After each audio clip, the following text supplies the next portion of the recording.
आज की इस 2 मिनट की क्लास में हम लोग एक प्रश्न समझते हैं जो चाइल्ड डेवलपमेंट एंड पेडागोजी का है कि शिशु जन्म से होते हैं। इसको और अच्छा हम कर लेते हैं, ये कह दें कि प्रायः शिशु जन्म से होते हैं। तो क्या होते हैं, इसके 4 विकल्प दिए हुए हैं कि जैविकीय प्राणी होता है, कि जन्मजात प्राणी होता है, मनोशारीरिक प्राणी होता है, कि मनोसामाजिक प्राणी होता है। सबसे पहली बात तो मैं ये बता दूं कि ये प्रश्न कहीं से लिया नहीं गया है, मैंने इसको आत्मचिंतन करके बनाया है।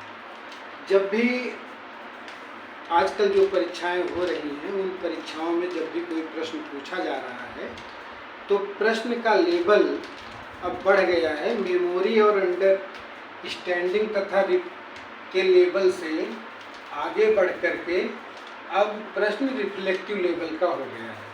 रिफ्लेक्टिव लेवल में वे प्रश्न पूछे जाते हैं जो चिंतन, मंथन, विश्लेषण, संश्लेषण पर आधारित होते हैं। तो उसी तरह का एक प्रश्न है, आप लोग अनुमान लगाएंगे तो हमको लगता है कि 2 से 3 विकल्प आपको सही लगेंगे। क्यों? क्योंकि आप जो पढ़े होंगे वो मेमोरी और अंडरस्टैंडिंग लेवल पर पढ़े होंगे। लेकिन इसका सबसे सही जवाब जो है वो है कि यह एक जैविकीय प्राणी होता है। जन्मजात प्राणी कोई नहीं होता, जन्मजात गुण होते हैं। मनोशारीरिक प्राणी जो लोग कहते हैं तो मन और शरीर इन सब का उम्र के अनुसार विकास होता है। मनोसामाजिक प्राणी मिलता जुलता शब्द वो भी है। सामाजिक का मतलब होता है कि जो समाज नियम कानून बच्चे को सिखाता है, उसका सामाजिकरण करता है। तो ये तीनों गलत हैं। इस प्रश्न का सही उत्तर ये है। अब ये कैसे है उसको हम समझते हैं कि यह कहा गया कि जैसे कोई भी जीव जो जन्म लिया उसमें जीवन होता है, जीवन ही उसका आधार है। जैसे जैसे वो बड़ा होता है अपनी प्रकृति के अनुसार उसमें अन्य तमाम गुण, विशेषताएं या गुणात्मक और परिमाणात्मक परिवर्तन होते हैं। तो जीवन किसका है? शिशु का है, पशु पक्षी जीव जंतु वनस्पति पेड़ पौधे सबका है।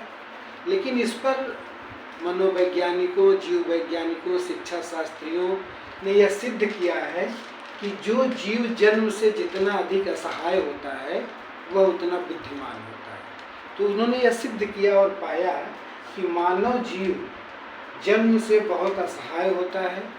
वह निर्भरता दूसरों पर निर्भरता, दूसरों पर उसमें निर्भरता अधिक होती है। और सभी जीवों में जीवों के अनुसार गुण का विकास होता है जो उनको उनके माता पिता और पूर्वजों से प्राप्त होता है, जिसको हम हेरिडिटी या वंशानुक्रम कहते हैं। अब आइए हम इसको समझते हैं कि कैसे वो असहाय होता है। जैसे मानव जीव है तो 6 महीने, 1 साल, 2 साल धीरे धीरे मेच्योरिटी आती है। लेकिन अगर अन्य दूसरे जीवों का हम तुलनात्मक अध्ययन करें तो अपेक्षाकृत मानव के वो जल्दी अपने सभी कामों को अपने अनुसार करने लगता है। तो इस प्रश्न का जो उत्तर है, अगर हम इसका पूरा विश्लेषणात्मक अध्ययन करते हैं तो यह पाते हैं कि मानव जीव यानी जो शिशु है वह जन्म से एक जैविकीय प्राणी मात्र होता है। उसके अंदर तमाम जन्मजात गुण होते हैं, लेकिन उसको विकसित करना पड़ता है उसकी उम्र के अनुसार, उसके शारीरिक, मानसिक, सामाजिक विकास या अभिवृद्धि के अनुसार। मनोशारीरिक प्राणी अलग पहलू है और मनोसामाजिक प्राणी अलग पहलू है।